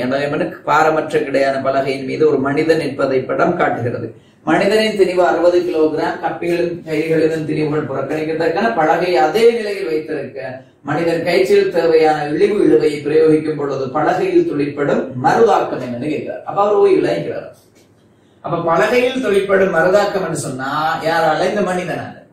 அப்ப இந்த இடத்துல என்ன செய்யணும்னு சொன்னால் நீங்க விசைகளை குறிக்கிறதுக்கு பழகிடணும். இந்த மாதிரி T என்ற விசையை குறிச்சு போட்டு இந்த இடத்துல நீங்க இந்த விசையை கைத்துல குறிச்சதுன்னு சொன்னா மனிதன் கையில துளிப்படுறது. சோ இது டி என்று வரும். ஆகவே இந்த இடம் டி என்று வரும். இந்த கப்பிக்கு தெளிவு இல்லைங்கிறதுனால இது டி என்கிறதுனால இது எத்தனையாக இருக்கணும்? 2t என்ற விசை வரணும். சோ 2t என்ற விசை இங்க வந்து நிக்கணும். So that's all. இப்ப என்ன இஷ்யூஸ் சொன்னா, இப்ப நீங்க இந்த இடத்துல யார பிரிச்சு கீறதுக்கு பழகி இருக்கணும்னு சொன்னா, மனிதனை பொறுத்த மட்டும் இல்ல டி, மனிதனை பொறுத்த மட்டும் இல்ல mg 600 நியூட்டன், மனிதனை பொறுத்த மட்டும் இல்ல அடுத்த விசை இருக்குது, அவர் தரை அந்த ஸ்டேஜ்ல தொட்டு டீகிறாரு. சோ ஸ்டேஜால மனிதனுக்கு மேல் நோக்கி ஒரு மறுவாக்கம். அதே மாதிரி மனிதனை துளிப்பற விசை நிறை, அடியில் மறுவாக்கம், அடுத்தது இழுவை. அதுக்கு அடுத்தது கவனிச்சுக்கோ, ஸ்டேஜ பொறுத்த மட்டும் துளிப்படுற விசைகள் என்னன்னு சொன்னா, இந்த சைடால எத்தனை நியூட்டன் என்ன 2t, இந்த சைடால t, மனிதனால r and stage நிறை mg. இந்த இடத்துல ஸ்டேஜ் இந்த தெரிவு நான் தரையில பட் தந்தா அதை பிரதிட்டு கேள்வி செய்யணும். இப்ப நான் யாருக்குரிய சமநிலைகளுக்கு சமன்பாடு எழுதணும்டா, இவருக்கு நான் சமநிலை எழுதணும் என்றால் 3t சமன் 2 வரும், r 2 வரும். மனிதனுக்கு சமன்பாடு எழுதணும் என்றால் t plus r சமன் 600 வரும். அப்ப r க்கு பதிலா 3t போடுவேனாண்டா, r க்கு பதிலா 3t போடுவேனா t 3t 4t 600 வரும், 4t 600 வரும். ஆகவே t சமன் 150 நியூட்டன். ஆன்சர் 150 அடிச்சு விட்டுறாத, ஏன்னா அப்படி ஒரு ஆன்சர் கொடுத்திருக்கணும் இல்லையே, அநியாயம். ஆன்சர் 150 அல்ல, 6 தான் கேள்வி. அப்ப 3t என்று வரும். அவை 3 தர 150, 450 நியூட்டன். சோ ஆன்சர் இரண்டாவது. சோ இந்த கேள்விகள் வரும் பொழுது மாணவர்கள் பெற்ற மிஸ்டேக்ஸ் என்னன்னு சொன்னா, சமநிலைக்குரியதெல்லாம் ஓகே, ஆனா விசைகள் குறிக்கிறதுல நீ பிளவிடுவி என்றால் அங்கதான் மாட்டுவோம். அப்ப விசைகள் குறிக்கிறது எப்படி என்பது தெரியணும். மனிதன் கையில எப்படி விசை வந்தது, அதனால அவளை இங்க கைத்த கீழே இருப்பார். அப்ப கயிறு மனிதன் மேலே இருக்கும், விளங்கிச்சோ. அதனால மனிதன்ல எங்க மேல குறிச்சிக்கிறேன், ஆனா கைத்துல விசையை குறிக்க சொன்னா கீழே குறிப்பேன். அப்ப நான் இந்த குறிச்ச இழுவைகள் எல்லாம் கயிற்றில் என்று சொன்னா பச்சை பிழை. இது மனிதனின் கையில், அப்ப இது கப்பியில், இது கீழ் ஸ்டேஜ்ல, இது இந்த இதால வார கப்பியில மேல, இது கப்பியில கீழே, இது ஸ்டேஜ்ல மேல. அவன் நல்லா விளங்கிக்கணும். இழையில துளிப்படுற இழுவைகள் எல்லாம் குறிச்சிக்கிறோம். என்ன இழுவைகள்? அந்த பொருட்களை துளிப்படுற இழுவைகளை குறிச்சிக்கிறோம். 34வது. சோ கவனம், 34வது. பின்வருவனவற்றுள் எந்த வரைவு ஜோடி கிடையான நேர்பாதையில் பயணிக்கும் வாகனத்தின் வேக நேர மாறலை காட்டுகிறது? ஆர்முடுகள் நேர மாறல். அப்ப விடி கிராஃபுக்குரிய ஏடி கிராஃப் என்ன கேட்கிறார். அப்ப முதலாவது படத்தை பாத்தீங்கன்னா வேகம் சீராக அதிகரிக்குது, சாய்வு மாறல்னா மாற ஆர்முடுகள், அப்ப பிள்ளை. இரண்டாவது வேகம் மாறல்னு சொன்னா ஆர்முடுகள் 0, அப்ப அது பிள்ளை. மூன்றாவதுல அமர்முடுகள், பட் இது ஆர்முடுகள், இது பிள்ளை. நாலாவதுல அமர்முடுகள், ஆனால் என்ன செய்யுது, அதிகரிக்கும் அமர்முடுகள், இது பிள்ளை. அஞ்சாவதுல சீரான அமர்முடுகள். சோ ஆன்சர் சரி, அஞ்சாவது. சோ 34க்கு வரைவு வச்சு ஆன்சர் எடுக்கணும். அஞ்சாவது ஆன்சர். 35வது எடுப்பமாக இருந்தால் அவதானிச்சுக்கோ, ஏயில் காட்டப்பட்டவாறு இயங்கி மொத்திக்கொள்ளும் அப்படின்னா மோதிக்கொள்ளும், மொத்தல் என்று சொல்றது மீக்குது, மொத்திக்கொள்ளும் என்று தந்திக்கிறாரு. இது 6 கிலோ என்ற ஒரு பாக்ஸ் அல்லது ட்ரோலின்னு தந்திக்கிறேன். 2 ms-1 மோதுது வருது. இது 2 கிலோகிராம் உடையது. என்ன வருது? 1 ms-1 வருது. மோதுகையின் பின்னர் நல்லா கவனிச்சுக்கோங்க, 6 கிலோட வேகம் கொஞ்சம் குறைஞ்சு 1 ms-1 மாறுது. அப்ப இவர் என்ன செய்யணும்னு சொன்னால், உண்மையில அந்த திசையை நான் தந்திக்கிறேன், தராமலே நீங்க கண்டுபிடிக்கலாம் 2 கிலோட திசை. கேள்வி என்னன்னு சொன்னா, ஏயில் காட்டப்பட்டவாறு இது ஏ, அது பி. இயங்கி மொத்திக்கொள்ளும் இரு ட்ரோலிகள், ட்ரோலி சொன்னால் அந்த ஃபுட்ஸ்டீரியர்ல தள்ளி போற மாதிரி, அதாவது ஒரு உருளக்கூடிய ஒரு பாக்ஸ் மாதிரியாவது இயோசிக்கலாம், ரைட்? ட்ரோலிகள் மொத்தலின் பின்னர் பியில் காட்டப்பட்டுள்ளவாறு இயங்குகின்றன. பின்வரும் தேர்வுகளில் இது மொத்தலின் பின்னரான மொத்த உந்தத்தையும் இயக்க சக்தியையும் தருவது. பாரு, உந்தம் தான் கேட்கிறேன். உந்தம் என்றால் உந்த கபதத்துவத்தின் அடிப்படையில் மாறலி தானடா. 6 2 12, ஈரோண்டு 2, வலம் நோக்கி 12, இடம் நோக்கி 2 சொன்னா வலம் நோக்கி 10. அப்ப உந்தம் 10 சொன்னா 4வது 5வது வராது.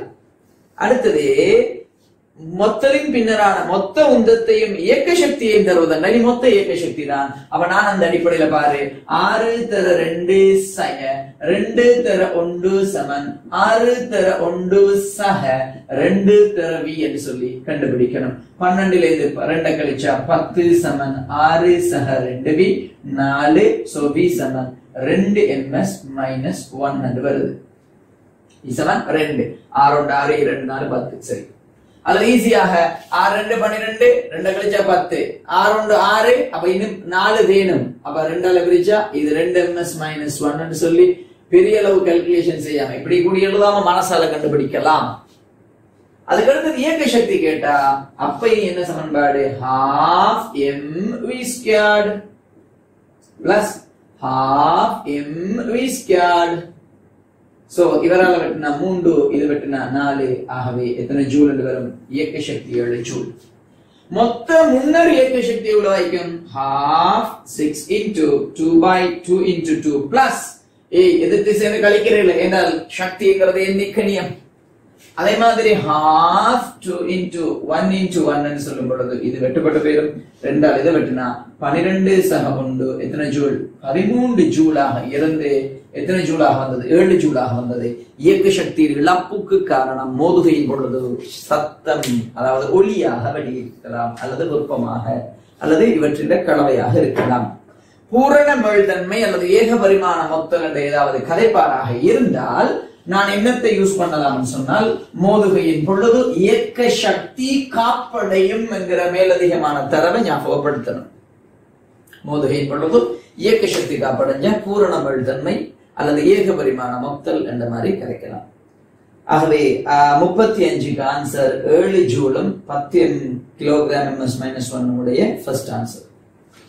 36வது வினாவை எடுப்பீங்க என்றால், விமானம் ஒன்று கிடையாக பறந்து கொண்டிருக்கிறது. அதன் சிறகுகளுக்கு மேலும் கீழும் வேகங்கள் முறையே v1 v2, வலியமுக்கம் மேலே p1 கீழே p2 எனின் சரியான தொடர்பு கேட்கிறார். இப்ப எங்களுக்கு தெரியும் ஒரு பிளைட்டுகள் நார்மலாவே என்னது, அது பறக்கிற ஸ்டைல்களை நம்ம பாப்பமாக இருந்தால்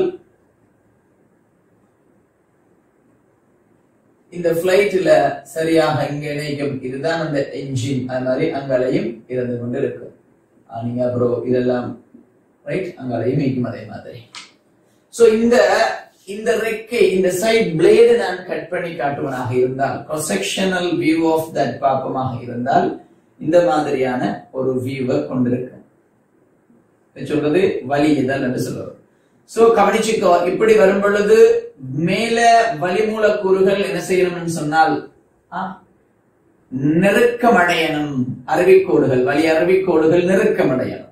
நெருக்கமடைகிறதுனால வேகம் குறுக்கோட்டு பரப்பு குறைகிறதுனால வேகம் கூடும். வேகம் கூடினால் அமுக்கம் குறையும். சோ அந்த அடிப்படையில் அங்க வேகம் கூடுறதுனால ஒப்பீட்டளவுல இங்க வேகம் குறைய, ஆகவே இங்க அமுக்கம் கூட. அமுக்கம் கூடி நடத்துவது குறைஞ்ச இடத்துக்கு என்ன செய்யும், ஒரு விசை ஒன்று தொழிற்படும். அந்த விசைதான் உயர்த்து விசை. அந்த விசைதான் இந்த பிளைட் மேல் நோக்கி உயர்த்தி மேல் நிலைக்குத்து திசையில சமநிலையில வைத்திருக்க பயன்படுகிறது. அதனால நல்லா கவனிக்கணும். இப்ப இவட கதை மேலுள்ள கீழுள்ள வேகங்கள். So v1 v2 p1 p2. அப்ப எனக்கு ஆட்டோமேட்டிக்காவே தெரியணும் v1 v2 உள்ள v1 பெருசு, p1 p2 உள்ள யாரு பெருசு, p2 பெருசு. இப்ப ஜூனியர்ஸ் இந்த இடத்துல வரும் பொழுது சில இடங்கள் நீங்க படிக்காம இருந்தா பிறகு படிச்ச பிறகு அதை விளங்கலாம். சோ ஏனைய மாணவர்கள் இதுக்கு பிறகு கன்சிடர் பண்ண தூங்குங்க. சோ இப்ப நான் சொல்ல போறது என்ன, இது என்ன கான்செப்ட்ல வரும் என்றால் ஹைட்ரோஸ்டாட்டிக்ஸ் என்றதுல படிச்சிருப்பீங்க. எனது பெர்னூலியின் தேற்றம் சொல்லி, பெர்னூலியின் தேற்றத்தின் அடிப்படையில அமுக்கம் plus half rho v squared plus rho g h ஒரு மாறிலியில ஒரு குறித்த யார் எடுத்தா உயர மட்டம் எடுக்கும் பொழுது தரையிலிருந்து எடுக்கும் பொழுது இந்த கேப்பை நான் புறக்கணிப்பேன். சோ வேகம் கூடும் பொழுது half rho v squared இந்த கம்போனன்ட் கூட்டுறதுனால அமுக்கம் குறையணும். ஏன்னா அப்பதான் கூட்டுத்தொகை ஒரு மாறிலியாக இருக்கும். அப்ப நான் சொல்றது விளங்கணும். சோ ஆகவே ஆன்சர் v1 பெருசு and p2 பெருசு என்கிற மூன்றாவது ஆன்சராக இருக்கு. 37வது சமதிரிவுகளையும் ஆரையுடையதுமான 5 உடல்கள் ஒரே நேரத்தில் சாய்தளம் ஒன்றின் உச்சியிலிருந்து விடுவிக்கப்படுகின்றன. இவை தமக்கிடையே மொத்திக் கொள்ளவும் இல்லை, வழுக்கவும் இல்லை. அப்படின்னு சொன்னா வழுக்கல்ல சரி உருண்டு கொண்டு வருது. அப்ப கரடான சாய்தளமாக இருக்கணும். முதலில் அடியை அடைவது எது என்று கேட்டீங்கன்னா, உண்மையில ஒப்பமான சாய்தளமாக இருந்தால் யாவும் ஒரே நேரத்தில் வந்தடையும். ஆனால் கரடானது இருக்கிறதுனால இந்த இடத்துல ஒரு ஃபத்வா இருக்கிறது. சடத்துவ திருப்பம் குறைந்தது முதலில் தரையை அடையும். சடத்துவ திருப்பம் குறைந்தது முதலில் தரையை அடையும். அப்ப நான் இங்க பாருங்க, இந்த தியரியை நான் எப்படி உங்களுக்கு விளக்கப்படுத்த போறேன்றால், இது கிடையோட தீட்டா சாய்வுடையதுன்னு வைங்க. நல்லா விளங்கணும் பார்க்கலே. இந்த இடத்துல எதை வைத்திருக்கிறோம்ங்கிறது தேவை. அப்ப திண்மக்கோளம் பொற்கோளம் சரி, உருளை எப்படி உருளும்னு சொன்னா நீ நல்லா விளங்கிக்கணும். உருளைய நான் எப்படி வைக்க போறதில்லை அப்படின்னா விழுந்து விழுந்து அடிச்சு வரும் இல்ல. உருளையிட அச்சு கிடையாக இருக்கிற மாதிரி இவ்வாறு வச்சு அனுப்ப போறோம். விளங்குதா? இப்படி ஒரு சாய்தளத்துல இப்படி உருளையே உருட்டுறது. அப்ப திண்ம உருளை பொல்லுருளை அதெல்லாம் ஓகே. திண்மக்கோளம் அது உங்களுக்கு டவுட் இல்லை. இப்ப நான் சொல்றத நல்லா விளங்கிக்கணும். இப்ப நான் இதுக்கு உனக்கு ஒரு பொது சமன்பாடோட எடுத்து தர போறேன். அப்ப நான் கேட்கிறேன், கவனிச்சுக்கோ. இதுட சடத்துவ திருப்பத்துக்கு என்ன சமன்பாடு சொல்லுறா? KMR வர்க்கம் போடுறேன். இது ஆரைய 6 வைக்கிறேன். என்ன KMR வர்க்கம் வச்சுட்டேன், பரவாயில்ல. தட்டுண்டா ½ வளையம்டா MR வர்க்கம். திண்மக்கோளம் என்றால் 2/5, பொற்கோளம் என்றால் 2/3. MR². திண்ம உருளை அது தட்டுத்தான், பொல் உருளை அது வளையம் தான். இந்த கதைய நல்லா கவனிச்சுக்கோ. இந்த மாதிரி எக்ஸாம்ல கேட்டார் எப்படின்னு சொன்னால், பாபா இது M திரிவுடைய ஒன்று Y தூரத்துல இருக்குதாம். இந்த அச்சு பற்றி இது சுழலும் பொழுது, நிலைக்குத்தாக சுழலும் பொழுது இதுல சடத்துவத்திருப்பதுக்கு என்ன சமன்பாடு கேட்கும் பொழுதோ சில பேர் எக்ஸ்பிளனேஷன்ஸ் கொடுத்திருந்தார்கள். சின்ன சின்ன சின்ன சின்ன சின்ன சின்ன துண்டா பார்க்கணும்னு சொல்லி. எஸ், ஆனால் யோசிச்சு பாருடா, அச்சிலிருந்து சம தூரத்துல சுழலுது என்று சொன்னால் என்ன பொறுத்த மட்டும் இல்ல, இதை நான் என்ன செய்யலாம் என்றால், என்னோட படிச்சிருந்தால் நான் சொல்லி தந்தது விளங்கி இருக்கும். இது அப்படியே நான் என்ன செய்யலாம், அசைச்சு கொண்டு வந்து ஓரிடத்துல புள்ளி திணிவு எம்மாக மாற்றலாம். எந்த கன்செப்டின் அடிப்படையில திணிவு பரம்பளை மாத்தக்கூடாது. மாத்தா தூரத்தை நான் எந்த இஷ்டத்துக்கு மாத்தல, அச்சிலிருந்தான தூரத்தை நான் அப்படியே வச்சுக்கொண்டு என்ன செய்யறேன்டா, இது அப்படியே உருக்கி எடுத்துட்டு வர மாதிரி கற்பனை பண்ணி இந்த இடத்துல கொண்டு போய் வச்சா Y தூரத்துல M திணிவு இருக்கிறது. சோ சடத்துவ திருப்பம் My². முடிஞ்சது விஷயம். அப்ப நான் அதை உங்களுக்கு அழகா சொல்லி தந்தேன். எப்படி சொல்லி பார்க்க, ஒரு புள்ளி திணிவோட சடத்துவ திருப்பம் என்ன, MR வர்க்கம். அந்த புள்ளி திணிவை நான் உருக்கி 6 தூரத்துல அப்படியே நான் ரவுண்ட் அடிச்சு வைப்பனாக இருந்தால் என்ன வரும், எனக்கு வளையம் வரும். சோ வளையத்துல சடத்துவ திருப்பம் என்ன, MR வர்க்கம்.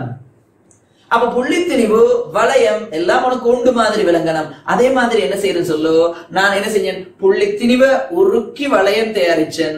அதே மாதிரி வளையம் தயாரிச்சு போட்டு அந்த வளையத்தை நான் அப்படி இழுத்து விடுவனாக இருந்தா, நிலைக்குத்து அந்த அச்சு மாறாம இழுத்து விடுவனாக இருந்தா எனக்கு பொல் உருளை வரும். நான் சொல்லுறது விளங்கணும் 3D. அப்ப என்ன பொறுத்த மட்டும் இல்ல, புள்ளி திணிவு அதை உருக்கி எடுத்தா வளையம் என் அச்சில இருந்து தூரம் மாத்தல்ல, திணிவையும் மொத்த திணிவை மாத்தல்ல. அதுக்கப்புறம் அதே அச்சுல இருந்து மொத்த திணிவை மாத்தாம நான் அதை அப்படியே கொஞ்சம் கீழே இழுத்து விடுற மாதிரி நான் யோசிக்கும் பொழுது, அட எப்படியா சுவிங்க மாதிரி இழுக்கிற மாதிரி யோசிங்க. அப்ப என்ன செய்யும், அச்சில இருந்து தூரம் மாறல, பொல்லுருளை வளையம் புள்ளி திணிவு எல்லாத்துக்கும் என்ன சமன்பாடு, MR வர்க்கம். திருப்பி நான் சொல்றேன், பொல்லுருளை அப்படியே நசிங்க வளையம், வளையத்தை அப்படி உருக்கி ஆரம்பத்துக்கு கொண்டு வந்து வைங்க புள்ளி திணிவு. கதைக்கிறது விளங்குதா? விளங்கணும். ஆக இப்ப நான் KMR² பொது சமன்பாடு எழுத போறேன். அப்ப இது கரடானது. அப்ப என்ன செய்யணும்னு சொன்னால் 6 முடுகம். ஆனால் 6 முடுகளுக்கு A சமன் என்ன சமன்பாடு போட இயலாது, G sin θ சமன்பாடு போட இயலாது. அவ ஏக்கு G sin θ சமன்பாடு போடலாட்டி அவ என்ன சமன்பாடு போடலாம், ரொம்ப முக்கியமான ஒரு பகுதி, நல்லா தெளிவா விளங்கி இருக்கணும். இப்ப நான் இதை என்ன செய்யறேன், கொஞ்சம் ஜூம் பண்ணி கீறி காட்டுறேன். என்ன ஜூம் பண்ண போறேன்னா, ஏனென்றால் எங்களுக்கு உள்ள குழப்பமே என்னென்றால் தெளிவாக படங்கள் விசைகளை நாங்க குறிக்காட்டி ஆன்சர் எடுத்துக்கொள்ள மாட்டோம். இப்ப நான் சொல்ல கவனிச்சுக்கோ, இந்த இடத்துல என்ன விசை இருக்குன்னு சொல்லு. நிறை விசை mg துளிப்படும். அதே மாதிரி ஒரு இடத்துல தான் தொடும். ஏனென்றால் வளையம், வட்டம், திண்மம், என்றால் உருளை, கோள வடிவங்கள் தொடலி மரத்தான் அந்த தளம் இருக்க போது ஒரு இடத்துல தான் தொடப்போகுது. உருளை என்னதுக்காக நீ பல இடத்துல தொடுதில்லை, அது ஒரு கோடு. தொடர இடம் ஒரு கோடாக இருக்கும். Right, okay. ஆகவே அந்த புள்ளியில இருந்துதான் மறுதாக்கம் வரும் ஆர் என்று சொல்லி. அதுக்கு அடுத்தது நல்லா விளங்கிக்கோங்க, இந்த தொடு புள்ளியில் வழுக்கவில்லை என்று சொன்னா அந்த இடத்துல உராய்வு விசை துளிப்படும். அதை நான் Fs என்று சொல்லுறேன். இந்த உராய்வு விசைக்கு நீ μr போட இயலாது. ஏன்? இது என்ன விசை என்றால் ஸ்டாட்டிக் ஃபிரிக்ஷன். அப்படின்னால் என்ன பாபா? நிலையியல் உராய்வு விசை. நிலையில் உராய்வு விசைக்கு உன்னால SMMUR போடலாது. இயங்கணும், வழுக்கணும், வழுக்கை எத்தனிக்கணும் போடலாம். அப்ப அந்த இடத்துல என்ன செய்யுதுன்னு சொன்னால் சறுக்கை இல்லை என்றால் தட்டி திரும்புற மாதிரி, தொட்டு திரும்புற மாதிரி. அப்ப இந்த தூரம் R. அப்ப இந்த G அதுல ஈர்வை மையம் பற்றி அது ஒரு சுழற்சியை உண்டு பண்ணும். நல்லா விளங்கிக்கோங்க. இதை நான் மூவிசைகளின் சமநிலையை யோசிச்சு கீறி காட்டுவனாக இருந்தால், மூவிசைகளின் சமநிலையில இது mg இங்க இருக்க வேண்டும், உராய்வு இங்க இருக்க வேண்டும், மறுதாக்கம் இங்க வருமன்னு சொல்லி ஈர்வை மையத்தை விட்டு மறுதாக்கம் இங்க வரலாம் என்ற மூவிசைகள்ல சமநிலைக்குன்னு சொன்னோம். ஆனால் ஒரு ஒரு ஒரு பாக்ஸ் மாதிரியான ஷேப், கனவுரு ஒரு கரடான சாய்தளத்துல சமநிலை இருக்கலாம். ஆனால் ஒரு பொழுதும் உருளை கோளம் இந்த வடிவத்தில் இருக்கிறது ஒரு பொழுதும் சமநிலையில் இருக்காது. அதுக்காக உருளையை நான் இப்படி வச்சுக்கொண்டு சமநிலையில் இருக்குன்னு கதைக்கிறது, நான் கதைக்கிறது விளங்குறது வலை பரப்பு அதோட தொடுகையில் இருக்கிற மாதிரி இருந்தார்.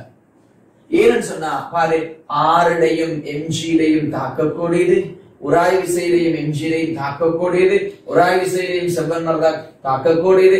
3 புள்ளிகள் இருக்கிறது, இல்ல ஒரு புள்ளியில சந்திக்கணும். அப்ப இவரு மாற மாட்டார், இவரு மாற மாட்டார், இவருக்கு மாறக்கூடிய சந்தர்ப்பம் தானே.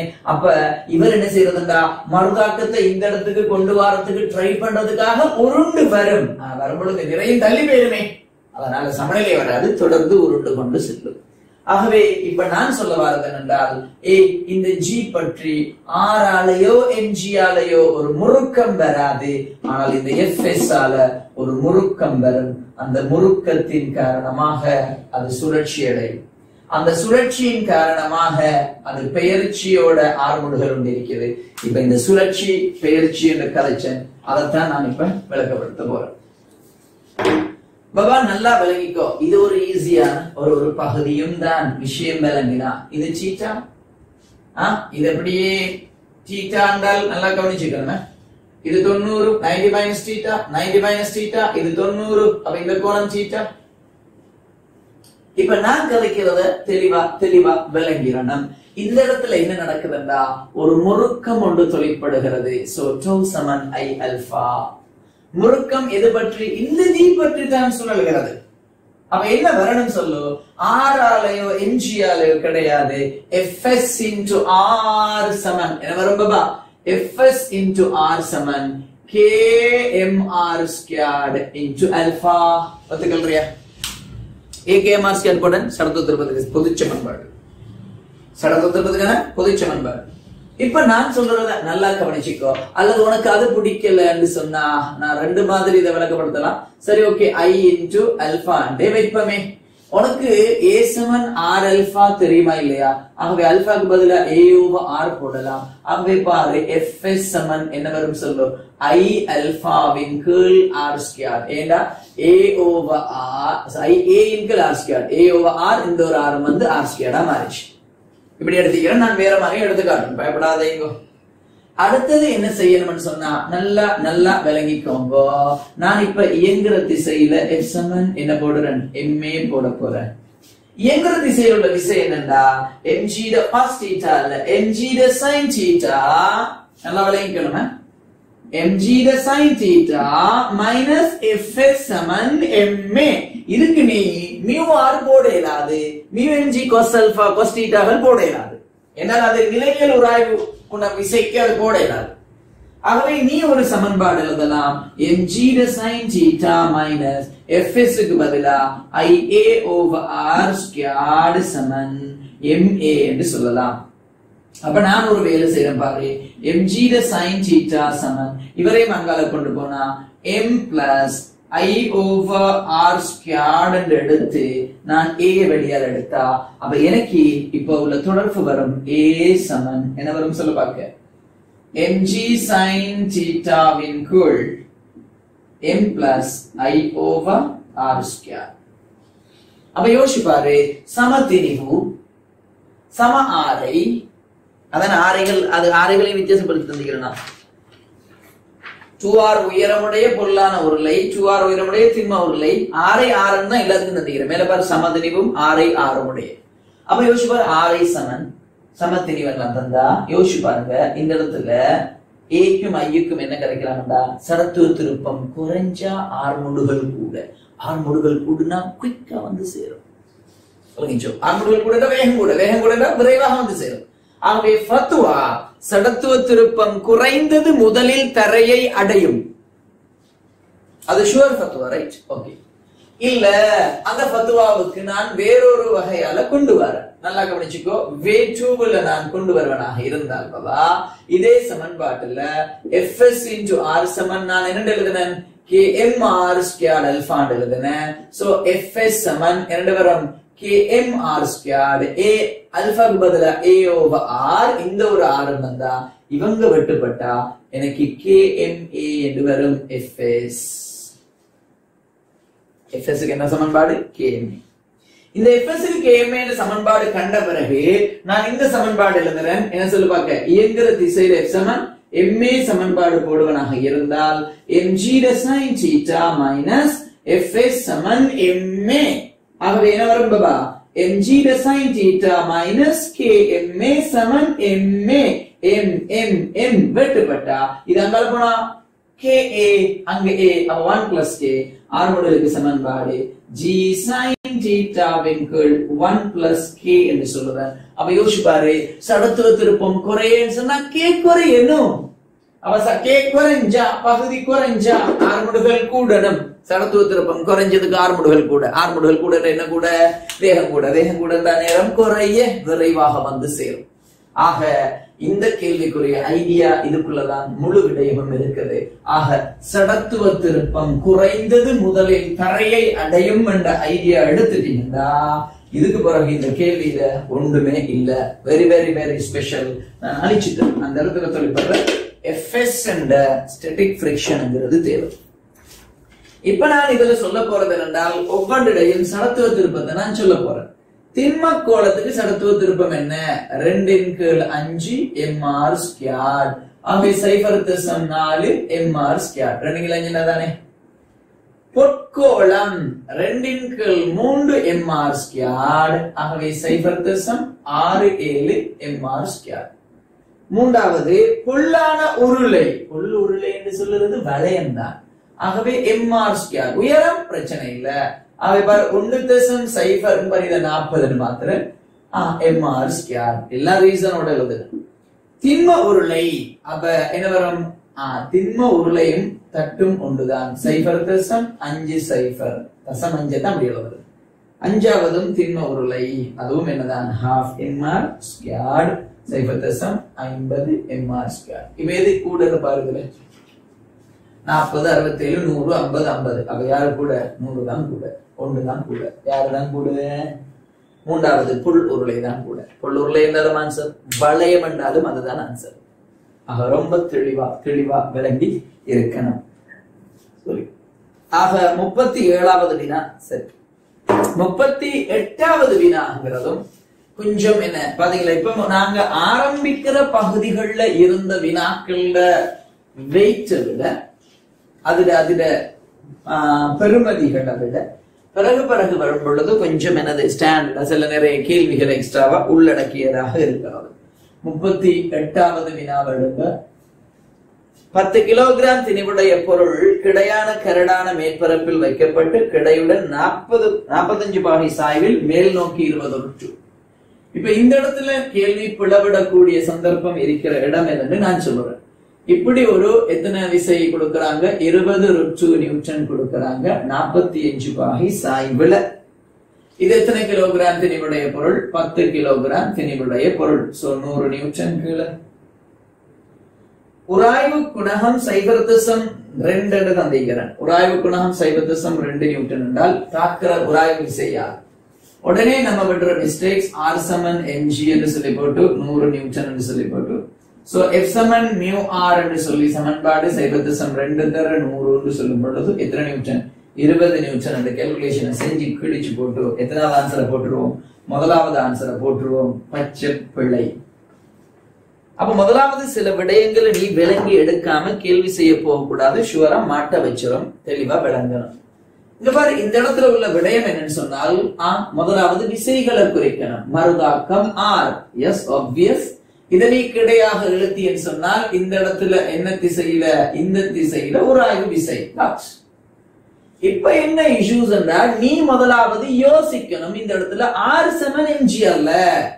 ஏனென்றா இந்த விசையில ஒரு நிலைக்குத்துக்கு ஒரு மேல போகணும். அப்ப அந்த 20√2 நான் கேன்சல் பண்ணி இந்த திசையில எனக்கு வரும் 20√2 20 நியூட்டன் அந்த திசையிலையும். அதே மாதிரி இதுல விளைவுளாக நான் கிடையாக கொடுக்கிறதும் என்னவாக இருக்கும்? 20√2 sin 45 cos 45 எது எடுத்தாலும் 20 நியூட்டன் வரும். முதலாவது விஷயம். இரண்டாவது என்ன செய்யணும்னு சொன்னால் நிலைக்குத்துக்குள்ள சமநிலைக்கு சமன்பாடு எழுதுனா ஆரம் 20 தான் 100க்கு சமன். R சமன் 80 நியூட்டன் என்று சொல்லி முதலாவது யாரை கண்டுபிடிக்கணும்? நிறைவு மறுதாக்கத்தை கண்டுபிடிக்கணும். அடுத்த வேலை என்ன செய்யணும்னு சொன்னால் தேவையோ இல்லையோ எம்சிக்கு செய்யறதுக்கு இதெல்லாம் எழுதுறே இல்ல, நான் ஒரு ஃபார்மட்டுக்காக தரேன். எல்லை நிலையில F சமன் mu R போட்டு செக் பண்ணணும். Fங்கிறது மியூங்கிறது 0.2 Rங்கிறது 80. ஆகவே 16 நியூட்டன். நல்லா விளைக்கும் 16 நியூட்டன் கட்டிக்கிறார். அப்ப நீ கொடுக்கிற விசை எவ்வளோ? 20 நியூட்டன். அப்ப இப்ப எல்லை உராய்வு விசை 16 நியூட்டன். ஆகவே தொழிற்படும் விசை எவ்வளோ? 20 கொடுத்தாலும் போல 16க்கு மேல வர இயலாது. ஆகவே 16 நியூட்டன் வரும். ஆகவே பொருளில் தாக்கும் உராய்வு விசை என்ன வரும் சொல்ல பார்க்க? 16 நியூட்டன் வரும். சோ எத்தனாவது ஆன்சர்? இரண்டாவது ஆன்சர். சோ 20ல இருந்து 16 4 நியூட்டன் தான் விளையுள் விசை. அப்ப விளையுள் விசைன்னு ஒண்ணு நான் கேட்கல. அவ பொருளுடைய ஆறுமுடுகள் யாது என்று சொல்லும் பொழுது என்ன வரும் சொன்னால் கவனிச்சுக்கோ. விளையுளா இந்த திசையில 20 நியூட்டனும் எல்லை உராய்வு விசை 16 நியூட்டனும் இருக்குது. 10 கிலோவுக்கு என்ன ஆறுமுடுகள் சொல்லும் பொழுது 20 மைனஸ் 16 சமன் 10 என்று வரும். சோ ஆறுமுடுகள் 4 இங்கில் 10 0.4 ms minus 2 என்று வரும். 0.4 ms minus 2 என்று வரும். சோ அது மேலதிகமான வினா 38வது. அடுத்தது 39வது வினாவை பார்ப்பீங்களாக இருந்தால் 39வது வினாவை பார்ப்பீர்களாக இருந்தால்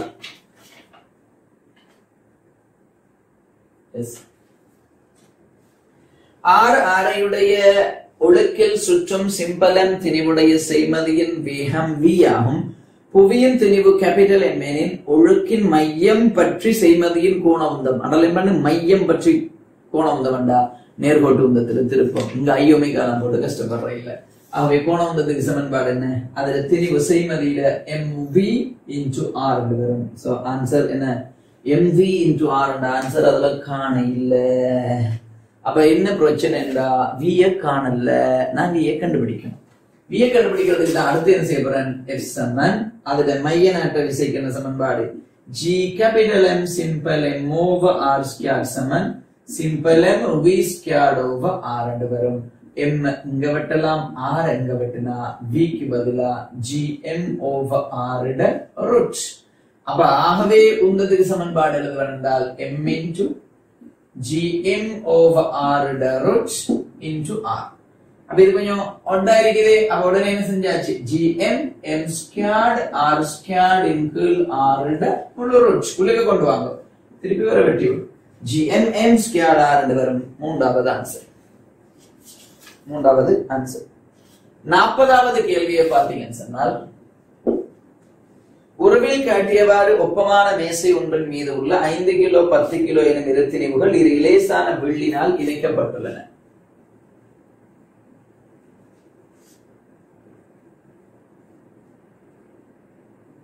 இது 5 கிலோ, இது 10 கிலோ. பி என்ற விசை 10 கிலோகிராம் திணிவு பி எனும் கிடை விசையினால் இழுக்கப்படும் பொழுது 5 கிலோகிராம் திணிவு 10 - 2 ஆர்முடுகளுடன் இயங்கினால் 10 கிலோகிராம் என்னது ஆர்முடுகள் என்ன? இதை கொடுத்து இழுக்கிற நேரம் இதுல ஆர்முடுகளை தந்து போட்டு அப்படி ஒரு கேள்வி ஒன்று கேட்கிறாரு. இப்ப இது உண்மையில் என்ன தெரியுமா, ஆரம்பத்துல ஒரு இஷ்யூ சீக்கிரம் நல்லா விளைங்கோ, இதை சில நேரம் இழுக்கிற நேரம் இது ஓய்வில் இருக்கிற டைம்லயும் இது இயங்கி பிறகு இது இயங்குறதுக்கு வரலாம். என்ன ஸ்பிரிங் தானே இருக்குது. அப்ப இவருடைய கன்செப்ட்ல டைமிங் அதுகளை பத்தி கதைக்காததுனால இது தொடர்ச்சியாகவே போகும் என்கிற ஐடியாவோட ஒரே ஆர்முடுகள் தான் வரணும் என்ற அடிப்படையில் எத்தனை வரணும் சொல்லு, மூன்றாவது ஆன்சர் வரும்.